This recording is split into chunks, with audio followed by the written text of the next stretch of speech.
Hey everyone, I'm Saurakumar Sharma. In today's video, we will deep dive into the history of Git. So, without wasting any time, let's start the video first. As you already know that Git को Linus Torvald और उनकी community के द्वारा develop किया गया था। अगर Larry McAvoy Linux colonel के डेवलपर से लाइसेंस को रिवॉक ना करते तो शायद गिट कभी बनता ही नहीं। इन सभी चीज़ों को आज की इस वीडियो में इन डेप्थ में समझेंगे। डायरेक्टली गिट पर जंप करने से पहले हमें ये समझना होगा कि लाइनक्स टॉरवल्ड बिना गिट और बिट कीपर के यूज़ किए लाइनक्स कर्नल को कैसे मैनेज करते थे। तो 1991 में लाइनस टॉरवल्ड ने एक open source operating system kernel की डेवलपमेंट शुरू करी और इस कर्नल को इन्होंने लाइनक्स कर्नल का नाम दिया। और कुछ टाइम बाद क्या हुआ, इन्होंने इस लाइनक्स कर्नल का पहला वर्जन एक पब्लिक एफटीपी सर्वर पर अपलोड कर दिया और ये एफटीपी सर्वर होस्टेड था यूनिवर्सिटी ऑफ हेलसिंकी के द्वारा। ये एफटीपी सर्वर अभी भी एग्जिस्ट करता है। Late me show you. ftp.funet.fi domain पर जाके तुम्हें ये पब्लिक एफटीपी सर्वर मिल जाएगा और इस एफटीपी सर्वर पर लाइनस टॉरवल्ड ने अपने लाइनक्स कर्नल का पहला वर्जन अपलोड कर रखा था। इंडेक्स में जाके you will find the Linux and go to the kernels. जितने भी अर्लियर लाइनक्स कर्नल के जो वर्जन थे वो तुम्हें यहाँ पे मिल जाएंगे पब्लिक एफटीपी सर्वर पर। 25 अगस्त 1991 में लाइनस टॉरवल्ड ने यूजनेट पे com.os.minix नाम के न्यूज़ ग्रुप के अंदर एक अनाउंसमेंट करी। com.os.minix एक न्यूज़ ग्रुप था जहाँ पे मिनिक्स ऑपरेटिंग सिस्टम के रिलेटेड डिस्कशंस हुआ करते थे और यूजनेट को हम नेटवर्क ऑफ यूज़र्स भी कहते हैं। ये एक ऑनलाइन कम्युनिकेशन सॉफ्टवेयर था उस टाइम पे जो वाइडली यूज़ हुआ करता था और इसे हम इसको डिस्कशन फॉर्म भी कहते हैं कि जहाँ पे यूज़र्स अपने आर्टिकल्स और मैसेजेस को पोस्ट कर सकते हैं।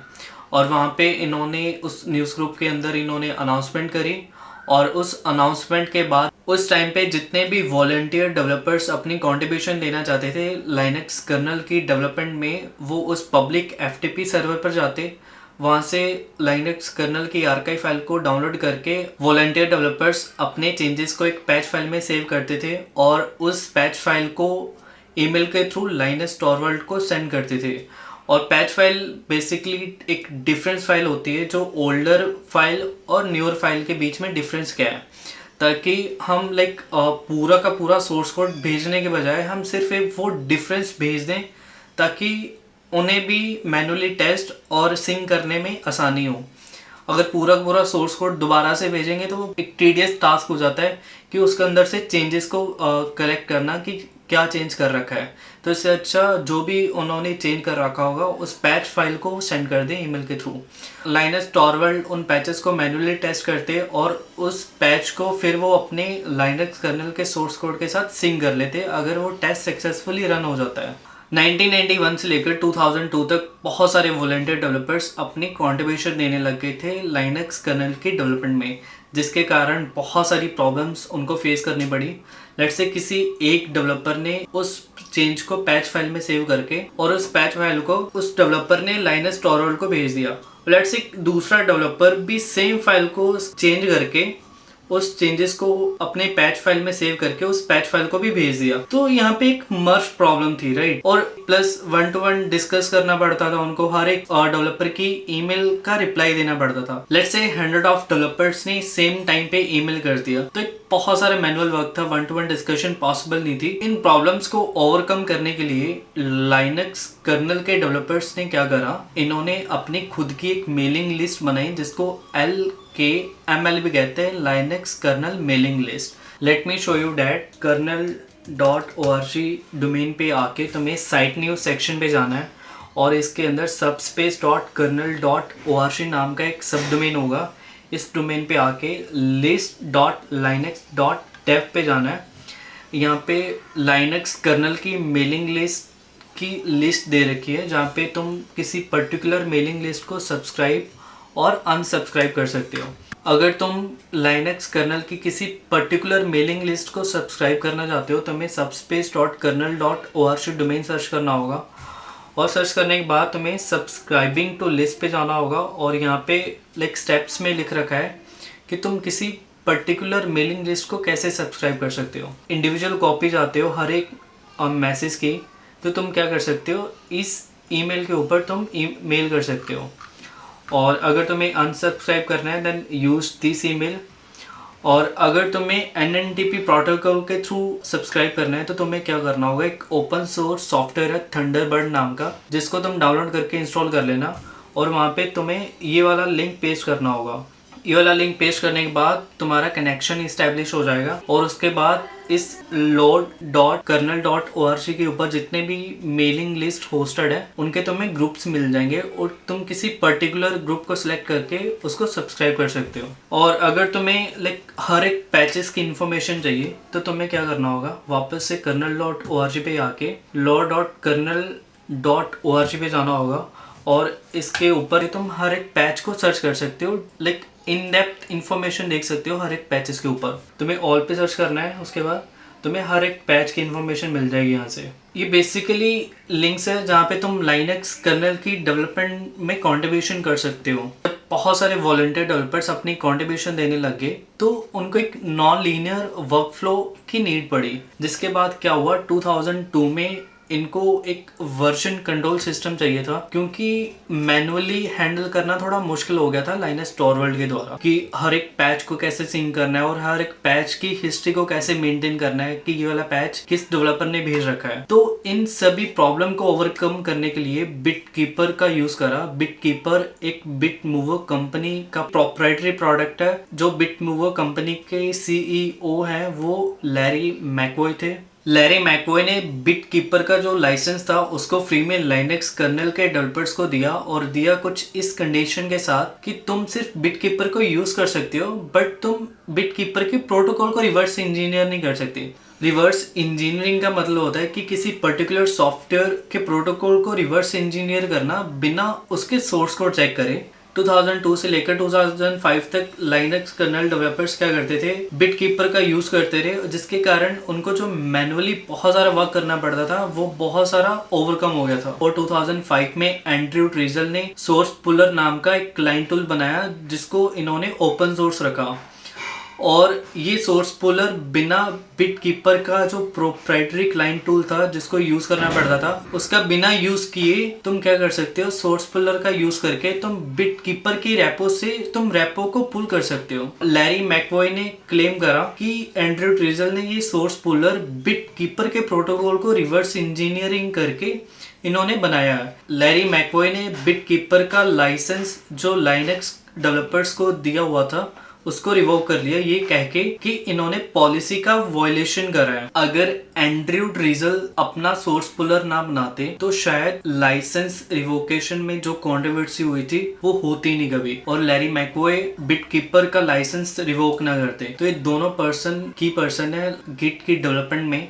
3 अप्रैल 2005 में गिट की डेवलपमेंट शुरू करी और 6 अप्रैल 2005 में लाइनस टॉरवल्ड ने गिट प्रोजेक्ट की अनाउंसमेंट कर दी थी। और 7 अप्रैल 2005 में क्या हुआ, गिट का जो सोर्स कोड था, राइट, गिट ऐसे तो बना नहीं होगा, गिट का खुद का भी एक सोर्स कोड होगा। गिट अपने सोर्स कोड को ट्रैक करने लग गया था। 18 अप्रैल 2005 को क्या हुआ, गिट का जो उसका खुद का सोर्स कोड था उसके ऊपर इन्होंने क्या करा, मल्टीपल जो ब्रांचेस बना रखी थी उनको मर्ज करा था। और ब्रांचेस हम क्यों बनाते हैं, ताकि हम नॉन लीनियर वर्कफ्लो को इम्प्लीमेंट कर सकें। और 29 अप्रैल 2005 को क्या हुआ, गिट बहुत ज्यादा फास्ट हो गया। इन्होंने जो लाइनक्स कर्नल के पैचेस थे जो वो ईमेल के थ्रू भेजते थे उन 6.7 पैचेस को 1 सेकंड के अंदर मर्ज कर लिया लाइनक्स कोड बेस के ऊपर। ये बहुत ज्यादा फास्ट था क्योंकि उस टाइम पे 2005 तक आते आते लाइनक्स का कोड बेस बहुत बड़ा हो गया था। और 16 जून 2005 में क्या हुआ कि गिट को ऑफिशियली लाइनक्स कर्नल के लिए यूज करने लगे थे, जो लाइनक्स कर्नल का कोड बेस था।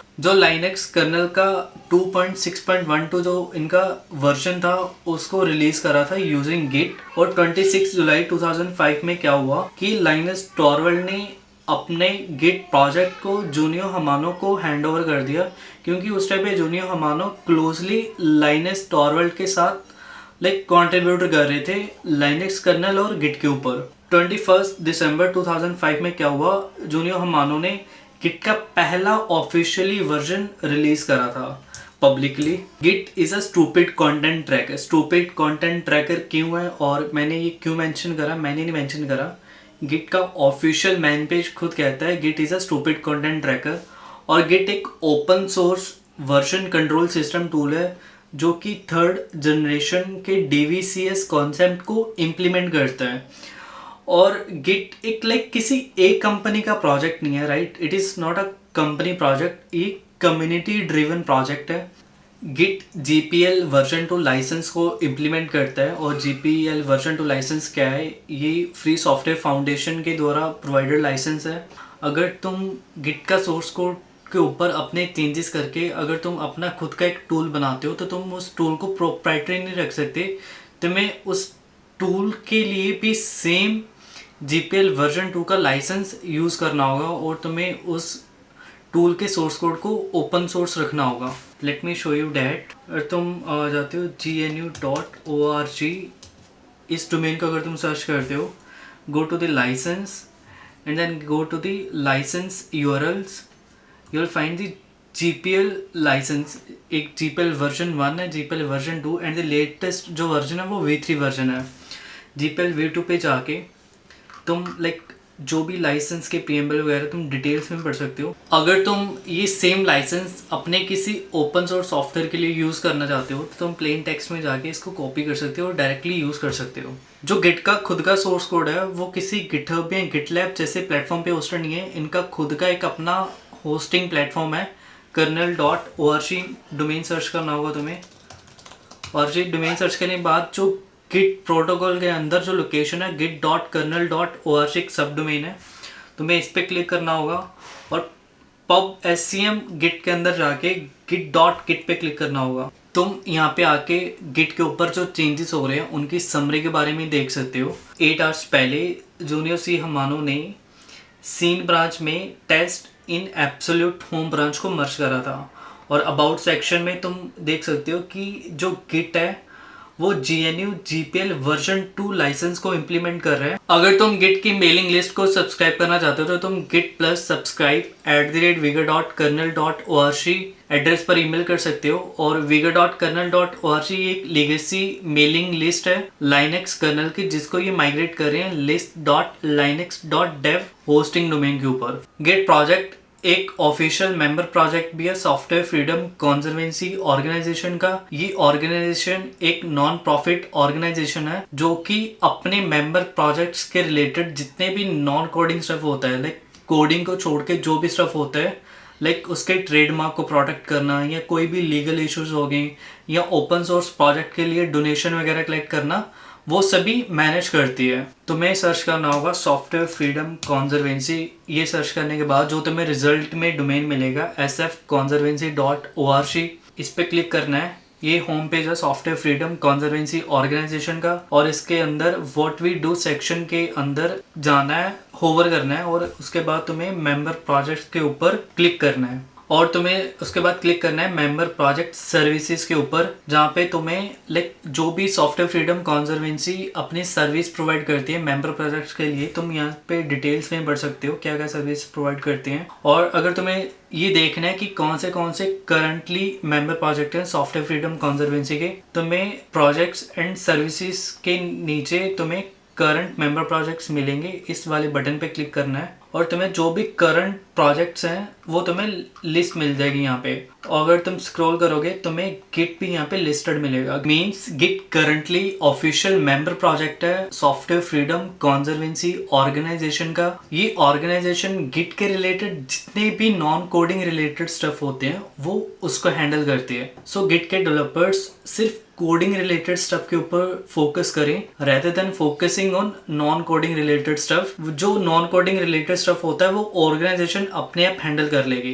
लिनस टॉरवेल्ड ने जब वर्जन कंट्रोल सिस्टम को डेवलप करा और उस वर्जन कंट्रोल सिस्टम को इन्होंने गिट का नाम दिया और उस गिट को इन्होंने एक्सप्लेन करा it is a stupid content tracker. Means जब 2005 में लैरी मैकवॉय ने लाइनक्स कर्नल के डेवलपर से जब बिट कीपर के लाइसेंस को रिवोक कर लिया तो तब उस टाइम पे उनको वर्जन कंट्रोल सिस्टम सिस्टम की बहुत ज्यादा नीड थी। तो इन्होंने क्या करा कि अपना खुद का एक वर्जन कंट्रोल सिस्टम टूल बनाया। जो गिट के पीछे की फिलॉसफी है वो ये थी कि जो लाइनक्स डेवलपर्स थे उन्होंने पहले से ही बिटकीपर का यूज कर रखा था, और जो बिटकीपर था वो एक डीवीसीएस कॉन्सेप्ट को इम्प्लीमेंट करता था और वो नॉन लीनियर वर्कफ्लो को सपोर्ट करता था। मीन्स हम मल्टीपल ब्रांचेस बना के हम सेम प्रोजेक्ट के ऊपर साइमल्टेनियसली काम कर सकते हैं, अलग अलग फीचर्स के ऊपर या अलग अलग सेक्शन के ऊपर। और इसमें भी इन्होंने क्या सोचा कि हम एक अपना खुद का वर्जन कंट्रोल सिस्टम बनाएंगे जो कि ओपन सोर्स रहेगा, और पहला तो ये रोबस्ट या बहुत ज्यादा स्ट्रॉन्ग होना चाहिए, प्लस ये बहुत ज्यादा फास्ट होना चाहिए,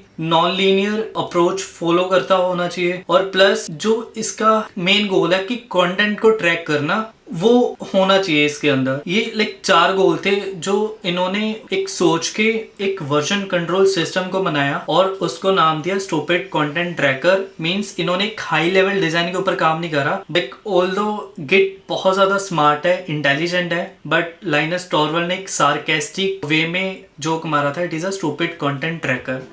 और गिट का जो ऑफिशियल सोर्स कोड है वो git.kernel.org प्लेटफॉर्म पे होस्टेड है। git-scm.com डोमेन तुम्हें सर्च करना है और इस डोमेन पे गिट का होम पेज होस्टेड है। और ये जो होम पेज है ये बेसिकली स्कॉट चेकॉन ने मॉडर्नाइज किया गया था। ब्लॉग पोस्ट स्कॉट चेकॉन ने लिखा था और इसमें इन्होंने क्या करा था कि जो गिट का ओल्डर होम पेज था वो git.or.cg डोमेन पे होस्टेड था, और वो गिट का older home page Peter bodice ने डेवलप करा था। और स्कॉट चेकॉन ने क्या करा, उस गिट के होम पेज का जो सोर्स कोड था उसके ऊपर चेंजेस करे और उसको मॉडर्नाइज करा और उसको बेसिकली होस्ट करा git-scm.com डोमेन पे। और अगर तुम सर्च करोगे पीटर बॉडिस गिटहब प्रोफाइल पे जाओगे इनकी, और रेपो में जाके तुम अगर सर्च करोगे गिट, तो इन्होंने यहाँ पे रीडमी पे मेंशन कर रखा है is a rewrite of git.or.cg, और ये बेसिकली ओल्डर वर्जन है, राइट।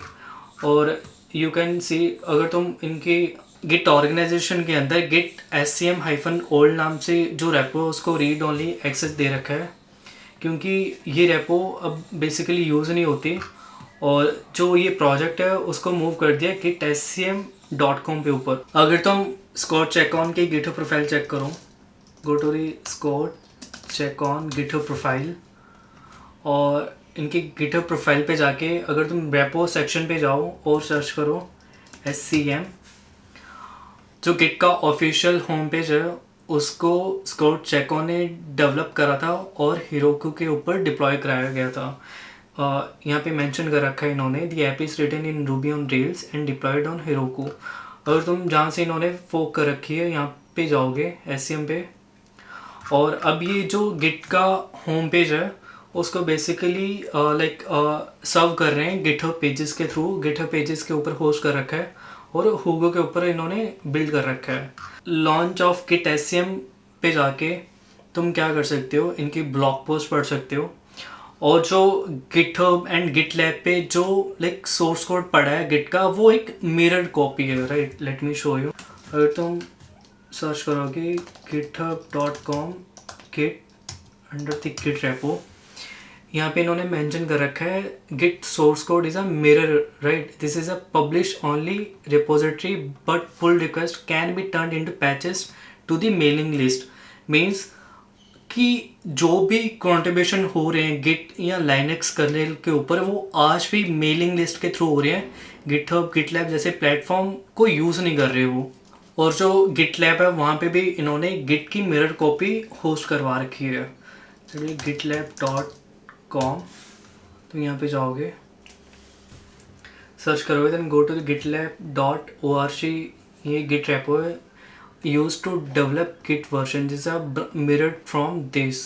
means जो mirror repo है GitHub and GitLab के ऊपर उनको फोक करा गया है डायरेक्टली फ्रॉम जो गिट का जहाँ पे ऑफिशियल सोर्स कोड होस्टेड है git.kernel.org प्लेटफॉर्म के ऊपर। एंड इसके अंदर अगर तुम pub scm git के ऊपर जाओगे यहाँ पे सोर्स कोड होस्टेड है, right.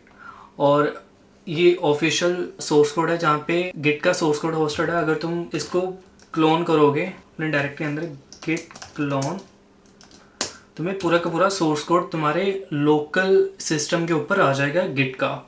So thank you for watching this video. अगर आपने ये वीडियो लास्ट तक देखी और आपको ये वीडियो नॉलेजफुल लगी तो इस चैनल को सब्सक्राइब कर लो और वीडियो को लाइक शेयर एंड कमेंट करो। मैं आने वाली वीडियोस में गिट के ऊपर इन डेप्थ में वीडियोस लेकर आने वाला हूँ। गिट के internal structure, object types and many more, बहुत कुछ गिट के बारे में पढ़ेंगे। लाइक गिट की रिलेटेड जो भी कॉन्सेप्ट है बिगिनर से लेके एडवांस टॉपिक तक पढ़ाऊंगा। लाइक ये मैंने 2 वीडियोस अपलोड कर रखी थी, एक वर्जन कंट्रोल सिस्टम की हिस्ट्री और गिट की हिस्ट्री, और लाइक थोड़ा बहुत लाइनक्स कर्नल के रिलेटेड जो कॉन्सेप्ट थे वो मैंने क्लियर करे हैं। क्योंकि गिट को पढ़ने से पहले अगर उसकी बेस पता हो ना कि ये टूल इवॉल्व कैसे हुआ, इस टूल की नीड क्यों पड़ी, अगर हमें ये चीजें पता हो, बेस क्लियर हो, तो तुम आसानी से उस टूल के ऊपर मास्टरी कर सकते हो। सो या this is the video. So thank you for watching.